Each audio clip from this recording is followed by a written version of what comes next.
I'm joined today on the Daily Signal by Congressman Chip Roy of Texas. Congressman Roy, it's great to have you with us on the Daily Signal podcast. Well, it's great to join the Daily Signal, particularly from Texas. Makes it all the better. It makes it so much better. It's great to be in your state. So you have a bill to defund schools who teach critical race theory. Can you tell us about your bill? Yeah, I mean, look, what America is having their eyes opened to, and I think that's one upside, if there is an upside, to what we've experienced over the last year with the COVID shutdowns, and there aren't that many upsides, right? It was, I think, a terrible, undermining of small businesses and our kids being, in schools with masks or not being in school. But what now the American people are seeing is they've had the veil lifted on our corrupt public education system. They're now actually starting to see the garbage that's being taught and shoved down the throat of our children. And part of that garbage has been critical race theory and all of the various tentacles that critical race theory creates, in which we are teaching our children to believe that America is evil, to be ashamed of, quote, their whiteness and how they can undo their whiteness. I mean, there are so many stories.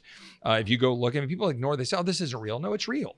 Go look at the curriculum. Go look at what's being taught, and this stuff is, frankly, being purposefully put into the minds of our kids, rather than teaching our kids that America is great, rather than teaching our kids about what we can achieve and moving forward. They want to break down our country. And so I don't believe that any federal dollar should go to any school, K through graduate school, that teaches any of this. And so we've introduced legislation, the Combating Racist Teaching Act, HR 3163, to do just that, to remove all federal dollars from any school that teaches any of that stuff.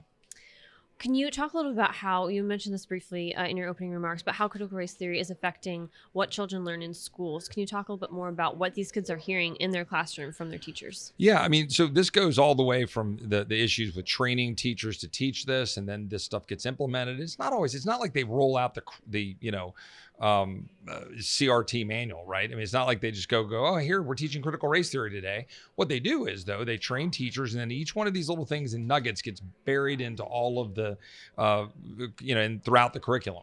And so when you're teaching history, when you're teaching different events, and then you just start dropping this stuff in there about teaching children how to, deal with their whiteness, right? Or, they read books, actual books that are titled, like how to, manage your whiteness and talking about how America is evil. And it's all under a Marxist theory, and trying to move our children to the belief that our country isn't great and that we're evil because of systemic racism. And they use that. They use what we naturally, as human beings, as Americans, as Christians, as believers, whatever, that we believe, hey, the wrong of slavery, the wrong of Jim Crow policies in the South, that we want to, fix, move forward, make sure that all Americans are treated equally. They use that to then infiltrate, essentially, the education system to promote Marxist theories and undermine our country. And it's purposeful. What can parents do to make sure their kids aren't being taught critical race theory? Are there any things you'd like to mention about how they can be involved in this as they're finding out about what their kids are learning in school? Well, they need to step on the gas to kick out all of the school board members who have allowed this nonsense to proliferate. They need to pull their kids out of the schools that allow it to occur, homeschool, choose to avail themselves of local private schools, and then but hold their schools accountable. I mean, if you can't afford it, I understand it. I mean, it's a struggle. And if you've got two income family, it's hard. Then hold your schools accountable. But whatever it is, don't let them get away with it. Know what's in the curriculum, know what they're being taught, and make sure that they're being taught the things they need to know to go forward and thrive as a human being on this earth, reading, writing, arithmetic, science, history, the things that they need to know, but aren't being taught and fed this stuff that is negative and breaks down our communities and breaks down trust and divvies us up by race, to use the words of Chief Justice John Roberts. It's a sordid business, this divvying us up by race. And that's what this is. It's purposeful to divide us rather than bring us together as Americans. We can all acknowledge things that were wrong in our past, right? You can look and see that our founders were flawed men, some of whom owned slaves, and recognize the greatness of our founding, carrying forward the eradication of slavery within 80 years of the founding of our country, a great moment in the history of the world, and then carry forward and realize what we then were able to eradicate to blow out the Jim Crow South into where we are today, and know that there's far more to do, but that we shouldn't be filling our kids with this garbage that undermines our country and undermines their well-being. Well, big picture, Congressman Roy, when we're looking at critical race theory, what's the danger if this isn't addressed? What do you see going forward if no one does anything? What is that danger? The danger is that we destroy the republic because we're no longer united under the idea of what it is to be an American. And that's, people say, oh, you guys are overstating this. This is, no. We are great because we're united around these ideas, right? We're great because we have values that bring us together, right? The people that have come to our country, the immigrants that have made this country great, they come here around that idea. They were proud to come to Ellis Island. They were proud to immigrate to America. Why? To embrace what makes us great. Yeah, with differences. But at the end of the day, with a belief that you can achieve anything, that this country does stand up for not just liberty, but also for equality and equal justice under law, and that they could have the fruits of their labors, right? Why would you not go right now, and I don't even have to ask you, invest a lot of money in Mexico?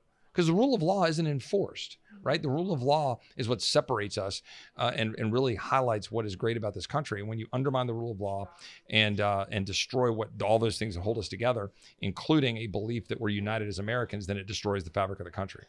We're here talking in Texas. How do Texans feel about critical race theory? What are they telling you? I mean, I can tell you, we just had a number of, in May, we had some elections in local county school board elections, and we had some serious victories in Alamo Heights and San Antonio, and Hays County, the county I live in Bernie, in Kendall County. There was a little bit of some efforts in Austin, and I think a couple of those fell short, but now they're energized for the next elections. And people are fired up about it. People recognize why this is a problem. They're concerned about it. And like I said, the veil has been lifted, right? A lot of parents, frankly, had just kind of allowed the system to continue to educate their children. They thought, well, I'm sending them there. They're learning stuff. It's fine. I don't always agree with it, but okay. Now they're starting to look at it and go, wait a minute, you're doing what? They're teaching you what? And then they think, well, this isn't good for my children. It's like, amen. Now let's do something about it. And they're starting to see people wake up to it. Well, as we're talking about critical race theory, race relations right now in the country are pretty tense. Is there a way that you think schools should address topics of race? I think at the end of the day, you best do that. I mean, and this, the people that I know of all races and backgrounds, white, black, Hispanic, when we unite, as I was saying earlier, unite around the ideas that bring us together, right? That's how you bring people forward, right? You root out discrimination wherever it exists, right? I mean, you combat it wherever it exists, but you don't dwell on it, right? If you turn on the news right now and you go listen to a speech by Joe Biden or Kamala Harris or Nancy Pelosi or Chuck Schumer or any of the Democrats, what day can you remember where race wasn't a central theme to what they're talking about? So let me ask you a question. Over the last 14 months, since the tragic events surrounding Mr. Floyd, this intense focus on race, has that been good or bad for the livelihoods, the well-being, the progress of communities within Black communities in America? I would argue if you looked at the burning in our streets, if you looked at what's happened in terms of families, in terms of violence, in terms of what's been happening over the last year, this intense focus on race has not been good, as opposed to an intense focus on policies, making good choices on policies. In Austin right now, we just launched the Save Austin Now petition to get 50,000 signatures to stand behind our police, not to defund police, but to actually have more resources for police, to increase community policing, to have more cops on the streets building relationships with people in the streets, and to make sure that they're, having in communities people that actually know the people in those communities. Maybe a Black cop in a Black community, but that's, that can be helpful. But at the end of the day, make sure that you've got people there that know the people on the streets. Why are we going the other way? Oh, let's reimagine police by getting rid of them, right? What do you have? You have a doubling of murder in Austin, Texas, right? It's insane. That's not good. That's not good for anybody, but it's not good for the communities that are alleged to be being helped. And that's one final point on what I'd say about Democrats. They talk a big game about how they're compassionate for people, and they particularly like to play up race and color and ethnicity. But are Democratic policies good for migrants? The migrants getting abused in Mexico on the journey from Guatemala, El Salvador, Honduras, the people that are then under the thumb of the cartels being put into human trafficking and sex trafficking, is that good for migrants? Democrats pat themselves on the back for saying, look at me, aren't I compassionate? Yay me, for my open borders policies. Meanwhile, little girls getting raped on the journey. And they just go, oh, well, I guess that's just a product of my political well-being, right? But we're seeing the same thing with defunding police and reimagining police. This is absolute nonsense, and the American people see it and they understand it. Well, Congressman Moore, you brought up the border situation, and I wanted to ask you about that. What is your perspective on what's happening right now since the inauguration in January? What have you seen happen, and how it's gone down from the Trump administration to January when President Biden was inaugurated till now, where we're at? Well, it's hard to pick an issue that you can focus on that summarizes better the rote incompetence and failure of the administration better than the border. I guess the president has allegedly put the Vice President Kamala Harris in charge of the border. I guess now she's in charge of HR 1 and moving election integrity reform. I can only hope she's effective at that as she has been effective at securing the border, allegedly.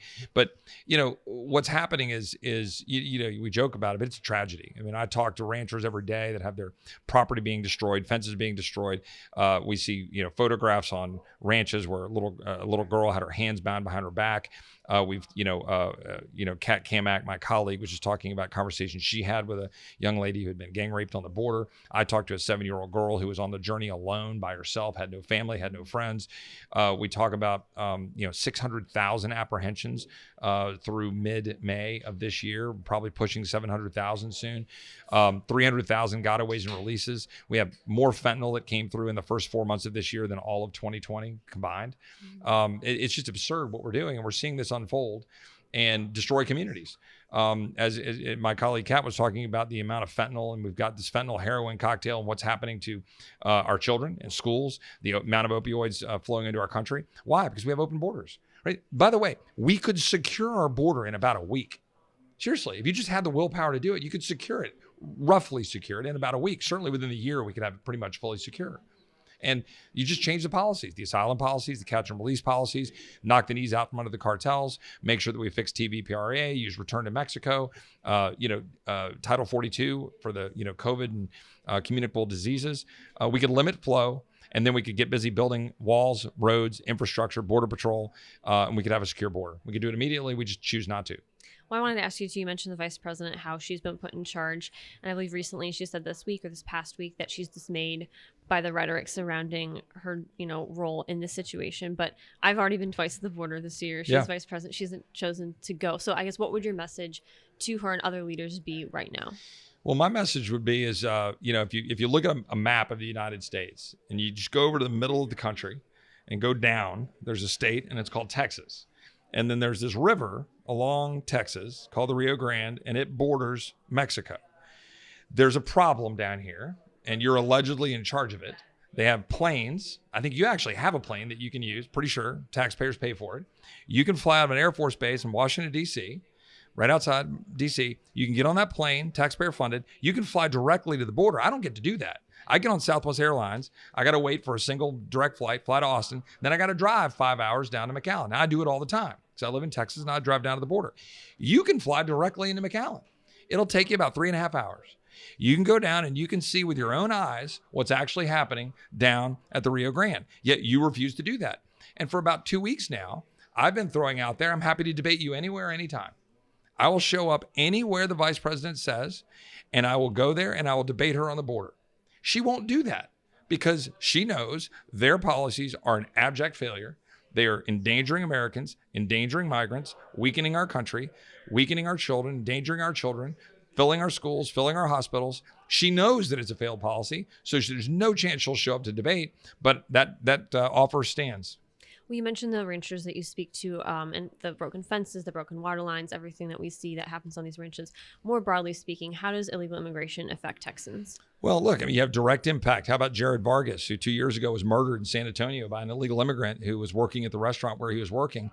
And this guy, the illegal immigrant, had been caught, released, caught again, released, and 3 days later killed Jared Vargas. I know his family very well. They're a lovely family. Jared's twin brother just graduated from college last year, and he's going on to graduate school. Great guy, and God bless him. They've moved on through strong faith.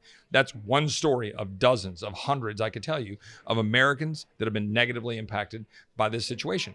Now, currently, with this recent flow, ranchers call me every single day I got people that are texting me, showing me pictures. I could sit here and show you picture after picture of fences that are down, people breaking into homes.